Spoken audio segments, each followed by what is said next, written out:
जय हिंद दोस्तों।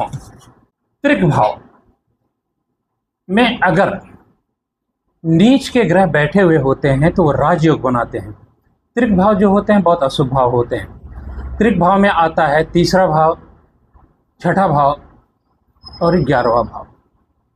8वां भाव दुख का भाव होता है। 8वां भाव होता है मंगल का। अगर यहाँ पे 3, 6 और 8 भाव में नीच के ग्रह बैठे हुए हैं तो कैसे राजयोग बनाते हैं। मित्रों, मैं आचार्य अमरनाथ पांडे अपने YouTube चैनल में आपका स्वागत करता हूं। कृपया मेरी वीडियो को लाइक कीजिए, सब्सक्राइब कीजिए, शेयर कीजिए। वीडियो शुरू करते हैं। तीसरा भाव अशुभ भाव होता है। अशुभ भाव में जो भी ग्रह जाते हैं वो तीसरे भाव का फल करते हैं। तो वो अशुभ क्यों माना जाता है? वो अशुभ इसलिए माना जाता है कि सुख से 12वां भाव होता है, तो वो आपके सुखों में कमी करता है। छठे भाव को क्यों अशुभ माना जाता है? क्योंकि वो आपके स्पाउस का भाव है, पति पत्नी का भाव है। वहाँ से छठा भाव 12वां होता है, तो पति पत्नी के संबंधों में वो परेशानी उत्पन्न करता है। अगर पति पत्नी के संबंधों में परेशानी उत्पन्न होती है तो जीवन अच्छा नहीं होता है।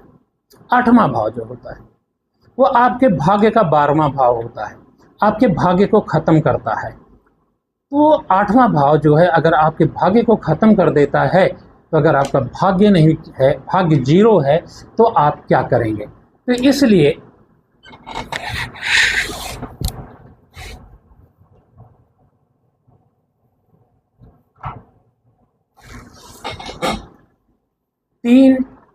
तीसरा भाव, छठे भाव और 8वें भाव को अशुभ माना जाता है। तो यहाँ पे जो भी ग्रह बैठते हैं वो इन भावों का फल करेंगे, तो अशुभ फल करेंगे। लेकिन यहाँ पे अगर नीच का ग्रह बैठ जाए, वैसे तो किसी भी भाव में नीच का ग्रह बैठ जाए तो अपनी दशा अंतरदशा में बहुत अच्छा फल नहीं करता है। लेकिन तीसरा भाव अशुभ है, छठा भाव अशुभ है, 8वां भाव अशुभ है। तो जब यहाँ पे नीच का ग्रह बैठेगा तो इन भावों के फलों की कमी करेगा। अब तीसरा भाव क्या कहते हैं? स्ट्रगल का, संघर्ष का। संघर्ष में कमी करेगा। तो अगर संघर्ष में कमी करेगा तो आप जल्दी कामयाब हो जाएंगे। तीसरा भाव है आपके कर्जे का, लोन का। लोन में कमी करेगा। बीमारी का है, बीमारी में कमी करेगा। और शत्रुता का है, शत्रुता में भी कमी करेगा। छठा भाव की बात कर रहे हैं। तीसरा भाव जो होता है वो होता है आपके पराक्रम का। आपके पराक्रम में कमी करेगा, आपके एनर्जी में कमी करेगा। ठीक है। लेकिन अगर वहाँ नीच का ग्रह बैठ जाए तो वहाँ पे वो नीच का ग्रह जो है अशुभ भाव जो होते हैं उनको कम कर देगा, तो आपके पराक्रम में कमी नहीं आएगी। बात करते हैं आपके अष्टम की। अष्टम भाव होता है आपका ससुराल भी होता है, आपका मंगल का कार्य जितना भी होता है, मांगलिक कार्य जितने होते हैं अष्टम भाव से होते हैं। आपके अध्यात्म का भी भाव होता है, आपके अकल्ट साइंस का भी भाव होता है, आपके PhD का भी भाव होता है, साइंटिस्ट का भी भाव होता है। तो यहाँ पे जब नीच का ग्रह बैठेगा तो यहाँ का जो अशुभ ग्रह, अशुभ भाव है मृत्यु दोना, मृत्यु देता है, यहाँ से भाग्य की कमी करता है। तो इनमें कमी करेगा, मृत्यु जल्दी नहीं आएगी, भाग्य में कमी नहीं होगी, इसलिए इसे कहते हैं। अब ये कैसे करते हैं ये मैं बताता हूं। मान लीजिए कि छठे भाव में शुक्र बैठ गया जो नीच का होता है। वो अपने सप्तम दृष्टि से 12वें भाव को देखेगा जो उच्च का होता है। तो जब अपने उच्च के भाव को देखेगा अपने सप्तम दृष्टि से तो उसका बल बढ़ा देगा। तो छठे भाव से रोग होता है, छठे भाव से रोग होता है और 12वें भाव से हॉस्पिटलाइजेशन। तो अगर वहाँ पे बल बढ़ा हुआ है तो इतना नहीं रोग देगा कि जो कि आपको हॉस्पिटलाइज होना पड़े। अब यहाँ से लोन लेते हैं और 12वें भाव से लोन खत्म होता है।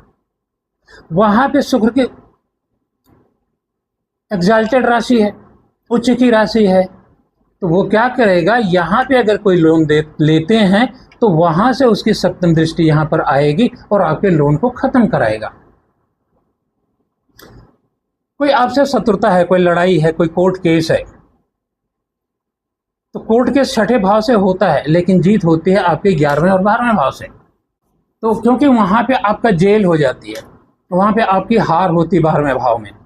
लेकिन अगर वहां पे उसकी एग्जाल्टेड राशि है, उच्च की राशि है, उसका बल बढ़ा हुआ है, तो आप कोर्ट केस हारेंगे नहीं, आपको जेल जाने की नौबत नहीं आएगी।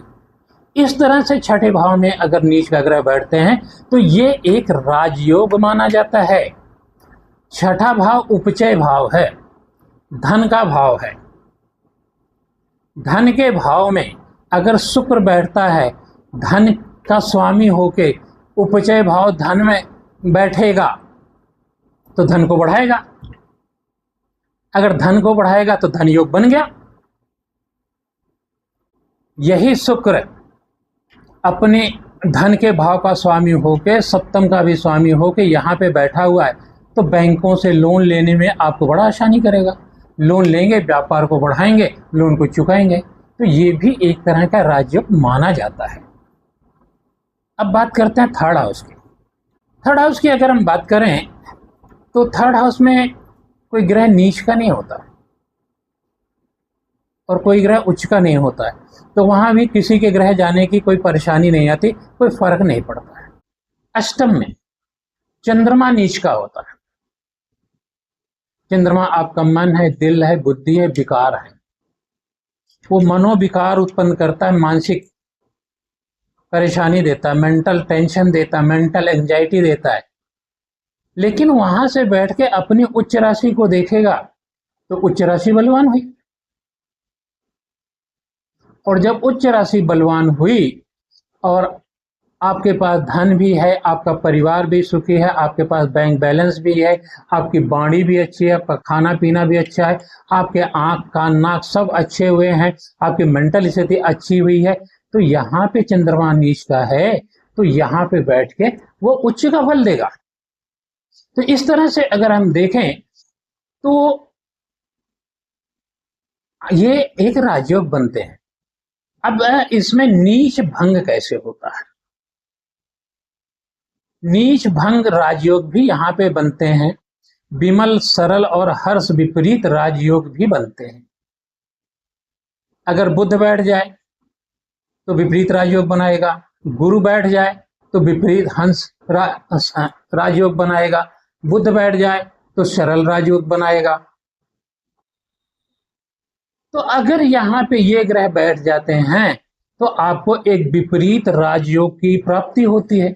अब ये ग्रह अगर नीच के हों तो ये ज्यादा फल करते हैं, क्योंकि अशुभ ग्रह जब अशुभ भाव में बैठेंगे, नीच का होगा तो अशुभ हो गया, और अशुभ ग्रह जब अशुभ भाव में बैठते हैं तो उच्च का फल करते हैं, और जब उच्च का फल करेंगे तो आपका विपरीत राजयोग बहुत बड़ा होगा।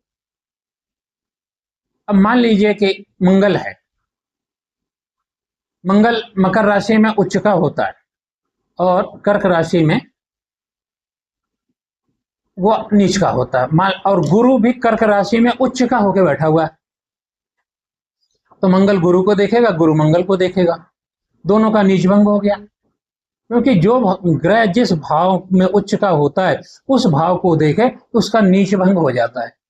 तो मंगल गुरु को देखेगा, गुरु का नीच भंग हो गया, गुरु मंगल को देखेंगे तो मंगल का नीच भंग राजयोग बन गया। तो जब राजयोग सब तरफ से बनते हैं तो ये स्थितियां बनती हैं कि आप लोगों को घबराने की बात नहीं होती है। ये सारी की सारी जो आपको प्रेडिक्शन होती है, आपकी दशा, आपके गोचर, आपकी भाव सिद्धि, आपके वेद के ऊपर डिपेंड करती है। आपकी दशा अच्छी चल रही है, गोचर अच्छा आ रहा है, आपके अष्टक वर्ग में बिंदु अच्छे हैं, तो ग्रह नीच का हो या उच्च का हो, कहीं ना कहीं वो आपको सुफल देता ही देता है। इसलिए मित्रों, नीच के ग्रहों से आपको घबराने की कोई जरूरत नहीं है। आपको मेरा वीडियो अच्छा लगे तो कृपया लाइक कीजिए, सब्सक्राइब कीजिए, शेयर कीजिए। आप लोगों का बहुत बहुत धन्यवाद।